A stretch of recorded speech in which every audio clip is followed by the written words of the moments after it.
त्रिभुज पढ़ते हैं, मैथ का चैप्टर जो है 6.1 है।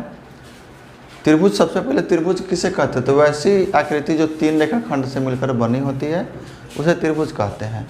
जैसे कि पहला रेखाखंड, दूसरा रेखाखंड और तीसरा रेखाखंड। तो 3 रेखा से मिलकर के जो एक बंद आकृति बनती है उसे क्या कहते हैं? त्रिभुज। आकृति बंद होना चाहिए। अगर 3 गो रेखा ऐसे खींच दिए तो खुला आकृति हो गया, तो क्या यह त्रिभुज होगा? नहीं। तो 3 रेखाखंडों से बनी हुई आकृति जो कि बंद अवस्था में होती है उसे क्या कहते हैं? त्रिभुज कहते हैं। त्रिभुज से जुड़ा हुआ, तो ये सब तो हम लोग को बच्चा क्लास में पढ़ना होता है। अब हम लोग बड़े हो गए तो बड़े क्लास के हिसाब से पढ़ेंगे।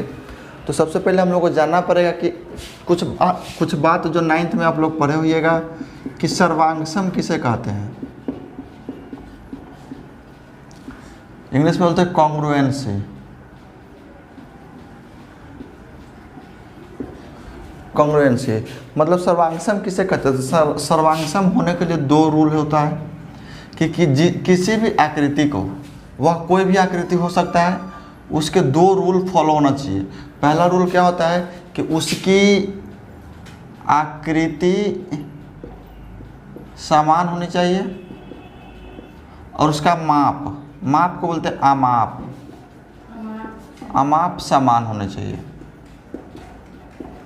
उसे क्या कहते हैं? सर्वांगसम कहते हैं। जैसे कि 2 को कोई त्रिभुज ले लीजिए, जैसे कि सपोजिट मान लीजिए कि एक त्रिभुज ये हो गया और एक ये, ठीक, और एक त्रिभुज और बना ली। कोई भी आकृति होना चाहिए, ये नहीं है कि सिर्फ त्रिभुज पे इस चीज़ को फॉलो करेगा, बाकी चीज़ को भी समझाते हैं। अब मान लीजिए इसका नाम मैंने रखा है ABC, इसका नाम रखा है MNO। 2 त्रिभुज हो गया। अच्छा, इसकी भुजा 2 है, इसकी भी 2 है। ये आपका 4 है तो ये भी 4 है। ये 3 है तो ये 3 है। ये एंगल 90 है तो ये एंगल भी 90 है। बाकी ये दोनों एंगल भी अपने अपने हिसाब से एक दूसरे के इक्वल रहता है। यानी कि कह रहा है कि आकृति, तो देखिए आकृति देखने में समान है और इसका जो माप है वो माप भी सबका क्या है? बराबर है, इक्वल है। तो इसे हम लोग कह सकते हैं सर्वांगसम त्रिभुज। यानी कि अगर इस त्रिभुज को उठा के इस त्रिभुज पर रख देंगे तो इस त्रिभुज को यह त्रिभुज अच्छी तरह से तोप सकता है, कवर कर सकता है। तो ऐसे जो भी फिगर आएंगे ना उसको सर्वांगसम कहते हैं। जैसे कि देखिए पन्ना फाड़ के बनाया गया है यहाँ पर। जैसे कि देखा जाए तो हम 2 को पेज है। अच्छा बताइए इसको कहाँ रखें? देखो यह जो 2 त्रिभुज है ना, अब इस दोनों त्रिभुज में क्या है कि इसको हम सेम अगर इसके पीछे इस पर डाल देंगे तो आप बताइए आपको इसमें से एक त्रिभुज दिख रहा है? नहीं दिख रहा है। यानी कि एक त्रिभुज दूसरे त्रिभुज को अच्छी तरह से तोप दिया, ढक दिया, तो यह दोनों एक दूसरे का क्या हो जाएगा? सर्वांगसम हो जाएगा। सर्व मतलब सब, अंग मतलब अंग, और समान मतलब समान। जिसके सभी अंग समान होते हैं उसे सर्वांगसम कहते हैं। यानी कि जमुआ हो गया ये क्या हो गया? जमुआ हो गया, सर्वांगसम हो गया। लेकिन अगर हम एक बात आपसे और करें कि बताइए यह त्रिभुज और यह त्रिभुज देखने में तो एक जैसा है, यह दोनों देखने में एक जैसा है, लेकिन क्या ये है ना? त्रिभुज तो दोनों हैं एक जैसा है, बस इसका आकार क्या है? अलग है, असमान है। इसका माप अलग है, इसलिए यह दोनों त्रिभुज तो है लेकिन यह दोनों त्रिभुज सर्वांगसम त्रिभुज नहीं होंगे। सर्वांगसम होंगे क्या? नहीं होंगे। क्यों? क्योंकि इसका आकृति तो ठीक है लेकिन इसका माप जो है ना, माप ये अलग अलग है, इसलिए हम कह देंगे कि यह हमारा सर्वांगसम को फॉलो नहीं करता। समझ में आया बात? चलिए आगे देखते हैं। सर्वांगसम समझ में आ गया तो दूसरा समझना पड़ेगा हम लोग को, और दूसरा को बोलते हैं समरूप, जिसको इंग्लिश में कहते हैं सिमिलर। आप किसी भी बोर्ड से हो, पढ़ना तो यही पढ़ता है, बस नाम का फ़र्क होता है। CBSE वालों का क्या है? पढ़ेगा यही लेकिन उस चीज़ को लिखता इंग्लिश में है और समझेगा हिंदी में, तो कैसे हुए पढ़ा, बात तो बराबर पड़ गया ना। तो चलिए समरूप यानी कि सिमिलर किसे कहते हैं? तो समरूप कहते हैं वैसी आकृति, इसके भी 2 रूल हैं। मैं इसका 2 रूल पहले बताता हूँ। पहला रूल कहता है कि इसका आकृति भी समान हो,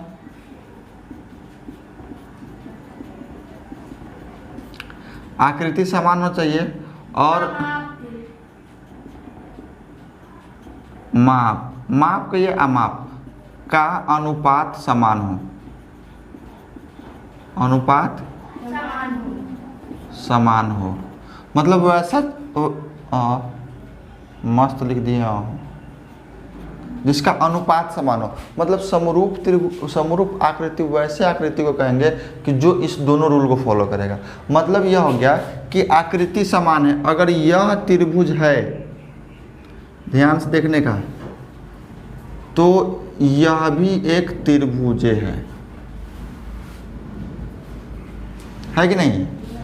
अब इसका क्या होना चाहिए कि इसका आकृति समान होना चाहिए। देखिए तो आकृति लगभग में समान बना दी है, तो आकृति मान लेते हैं क्या है, समान है। यह भी समकोण है तो यह भी क्या है, समकोण त्रिभुज है। आकृति क्या है, समान है।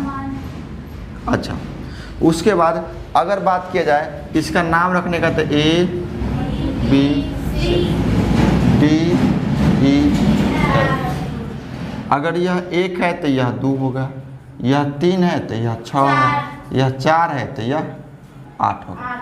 समझिए इस चीज़ को। अब यहाँ पे क्या समझना है कि इनके तो सभी चीज़ तो इक्वल है, आकृति इसकी सेम है। पहला रूल को फॉलो कर दिया। पहला रूल क्या कहता है, आकृति समान सही है। दूसरा रूल क्या कहता है कि माप का अनुपात समान होना चाहिए। तो इनके जो माप है यह 1 है और यह 2 है, तो 1:2 हो गया पहला। अच्छा, यह 3 है और यह 6 है, तो यह 3:6 है। तो इसको आप काटिएगा तो 3 दूना 6, 1:2। देखिए ये दोनों मिल रहा है। फिर चौथा है क्या, 4:8, 4 दूना 8, 1:2। यानी कि इसका माप अमाप का जो अनुपात है वह भी समान है। जितना इसका अनुपात है उसका उतना ही आगे वाला का अनुपात है, और उतना ही इसका भी अनुपात है। तो हम लोग कह सकते हैं कि तीनों का भुजा का अनुपात भी सेम है और इसका आकार भी सेम है। तो जो इन दोनों रूल को फॉलो करेगा वह कौन सा त्रिभुज हो जाएगा, समरूप त्रिभुज हो जाएगा। चलिए कुछ चीज़ है जो आपको हम बताते हैं, ध्यान से। इसको मिटा दें, समझ में आया ना। चलो, और आना भी चाहिए। देखिए अब आपको हम क्या बताते हैं कि अगर कोई समरूप की, अभी समरूप का एग्जाम्पल चल रहा है क्योंकि समरूप ही ज़्यादा पूछेगा एग्जाम में। हो गया समरूप, राइट। अब मिलाइए, यह एक आकृति है और यह एक और आकृति है। दोनों क्या है, त्रिभुज है। दोनों का नाम अलग अलग है। अब इस दोनों की भुजा का अनुपात अगर सेम टू सेम मिल जाएगा, रहने दो, दोनों के वजह से दोनों अलग अलग त्रिभुज है। इसका 4 है, इसका 8 है, इसका 10 है, इसका 20, इसका 6 है, इसका 12। बताइए यह कौन सा समरूप होगा कि सर्वांगसम होगा? यह समरूप होगा कि सर्वांगसम होगा?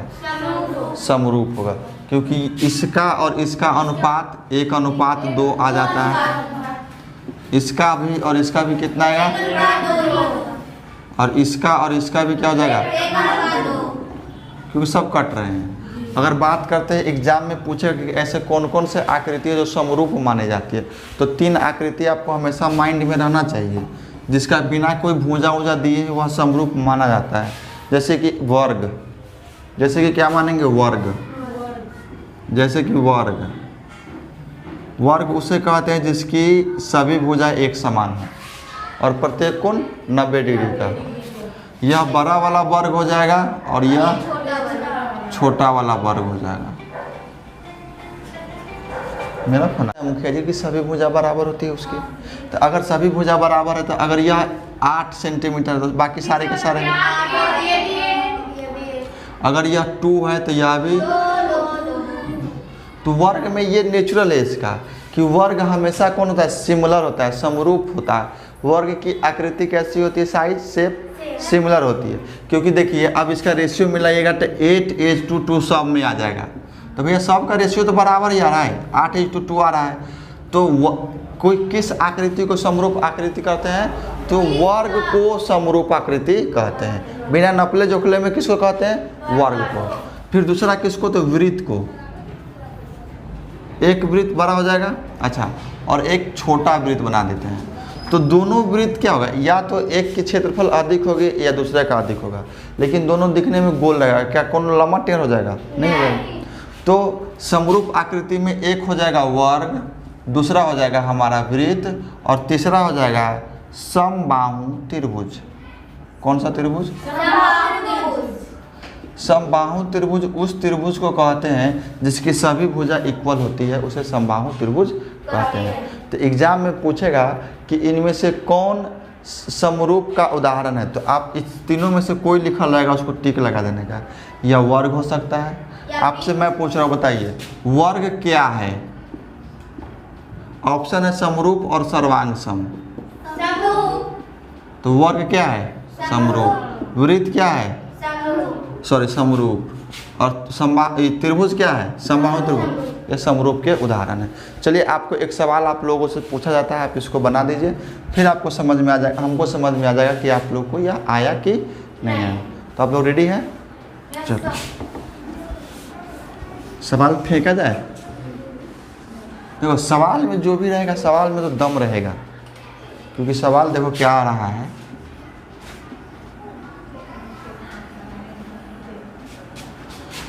दिस इज ए वर्ग और दिस इज ए, ठीक, 4 4 4 4 6 6 6.5 6.5। जल्दी से बताइए यह क्या है? यह कैसी आकृति है? समरूप। बना के बता जल्दी से। गलत हो गया, समरूप जिसका जिसका है वो गलत हो गया।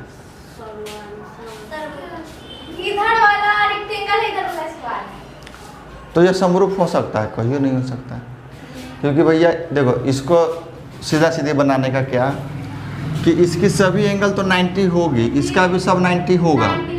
बट अगर यह 4 है, A B C D E F G H, तो ए बी बराबर लिखेंगे ई एफ, लिखेंगे ई एफ, ऐसे लिखेंगे।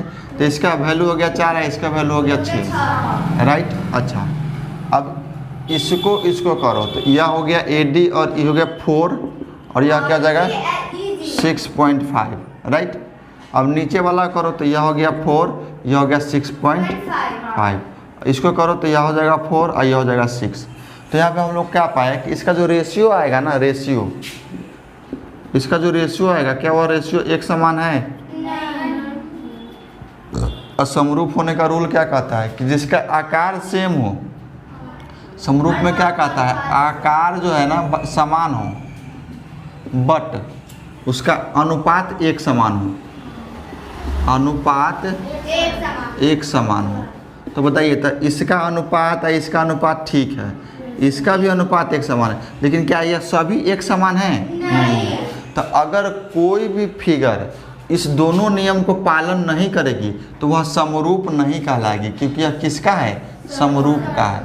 तो सर यह दोनों आकृति क्या जाएगा? सर समरूप नहीं है, तो इसको लिखेंगे कि समरूप नहीं है, समरूप नहीं है। या इसका दूसरा नाम क्या है? तो असमरूप। अ माने समरूप, असमरूप। समझ में आ गया? एक और सवाल दें? पक्का रेडी हो? और सवाल में तो दम होगा ही। बताइए जरा।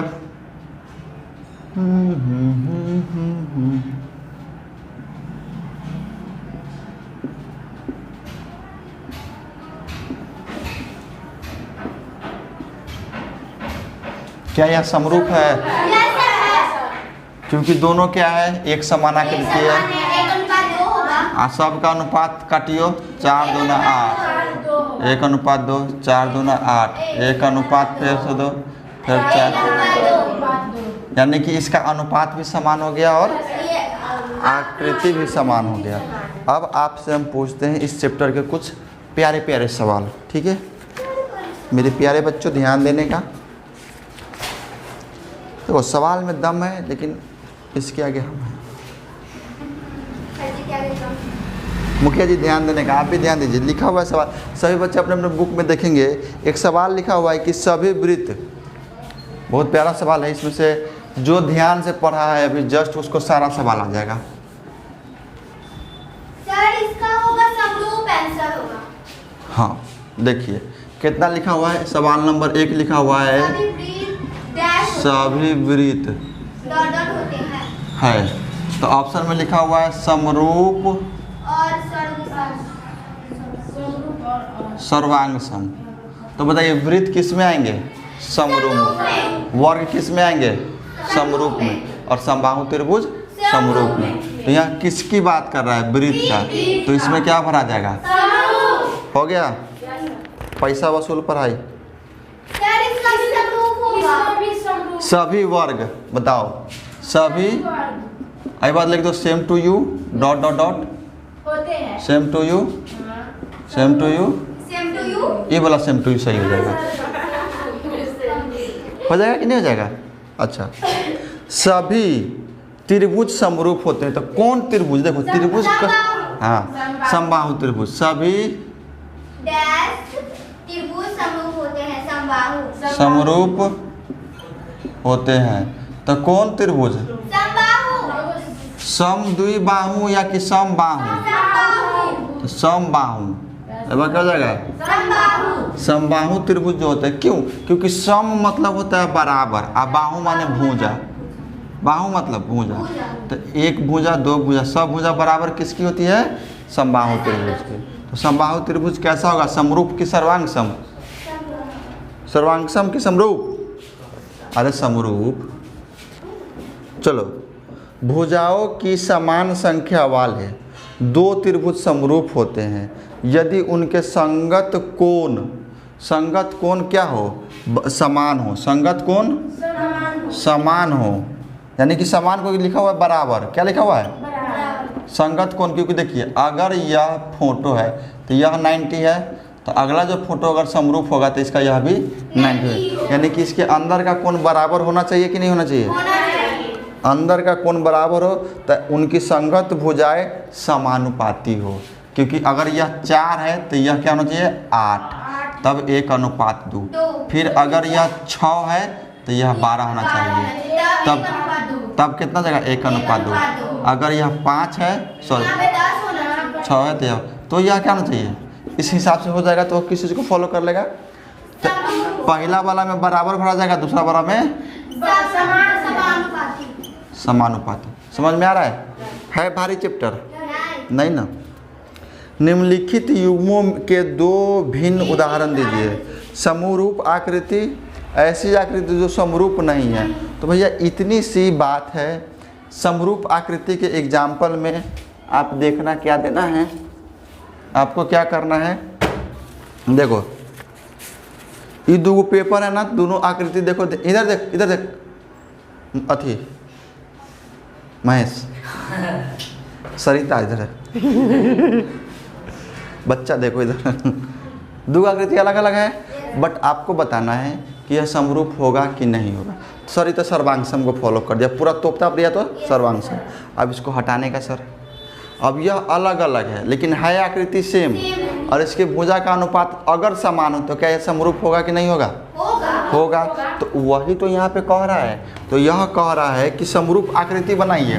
तो सर एगो आकृति ई बना देंगे, ई नहीं बनाएंगे, हम बहुत होशियार आदमी, हम वर्ग बना देंगे। ले ससुरा सारा काम, ये आयत लग रहा है ना, होता है, ये बोर्ड है, देखो इसको मिटाने का, इसमें कुछ है नहीं।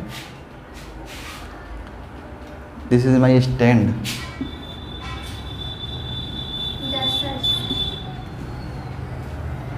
बताओ तो समरूप होगा कि नहीं? वर्ग बना देंगे तो ये समरूप होगा। वृत्त बना देंगे, समबाहु त्रिभुज बना देंगे। तो आपको जो एग्जाम में मन करे वही बना के आइएगा। कोई आपको गलती करेगा तो हम फरिया लेंगे उससे। ऐसी आकृति जो समरूप नहीं है तो एगो के बना दो त्रिभुज, एगो के बना दो आयत, कुछ हो। बताओ ये समरूप है? अच्छा जरा कुछ नहीं है, इसको लिखेंगे असमरूप। चलिए बताइए कि निम्नलिखित चतुर्भुज समरूप है या नहीं है। एक आकृति दिया हुआ है नीचे, आप उसको देख करके बताइए कि यह समरूप है या नहीं है। बहुत प्यारा सवाल है। चैप्टर इसी के साथ आज खत्म हो जाएगा और आगे हम लोग देखेंगे कल देखेंगे कुछ। कल क्या होगा? कल पाइथागोरस थ्योरम होगा। और क्या होगा? देखिए आकृति हम बना रहे हैं। सब्जेक्ट पढ़ाई होगा। अभी हम मैथ में डूबे हुए हैं।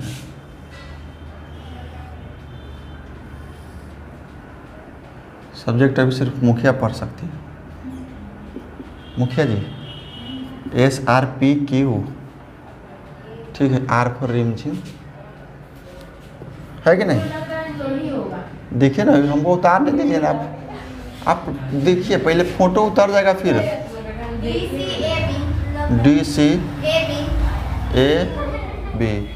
इसका सब 3 है, 3 है, 3 है। इसका सब क्या है? डेढ़ है। 1.5 तो आपको मैं बता रहा हूँ कि देखिए इसके ये जो त्रिभुज है इसके सब कुछ मिल रहे हैं क्या, लेकिन इसका एंगल मिल रहा है। देखो ये 90 है, इससे थोड़ा 10 है। बाकी देखो, अब विद्यार्थी गलती क्या करता है कि सर 1.5 है तो 1.5 से इसका अनुपात 1 अनुपात मतलब 1.5 अनुपात 3 आ जाएगा। सब का आ जाएगा 1.5 अनुपात 3, 1.5 अनुपात 3 और 1.5 अनुपात 3 काट दोगे तो 1:2। अरे 1:2 सबका हो जाएगा 1 2 1 2 1 2। तो वो तो मिल गया। एक चीज को फॉलो कर लिया, क्या? इसका अनुपात समानुपाती है। अनुपात क्या है? समानुपाती। अनुपात को फॉलो कर लिया, बट इसके 2 रूल को फॉलो करना चाहिए। सिर्फ एक के को फॉलो करने से यह संभव नहीं होगा। यह पॉसिबल कब होगा? जब इसके दोनों रूल को फॉलो करेगा। तो आकृति भी तो सेम है, लेकिन लगता नहीं रहा है। यहाँ पे आकृति सेम है, आकृति सेम नहीं है। जबकि रूल क्या कहता है? आकृति समान होना चाहिए। तो यहाँ पे हम लोग लिखेंगे इसी, चूंकि यहाँ पे लिखना पड़ता है एग्जाम में, चूंकि सभी भुजा क्या है? समानुपाती है, किंतु इसका आकृति समान नहीं है।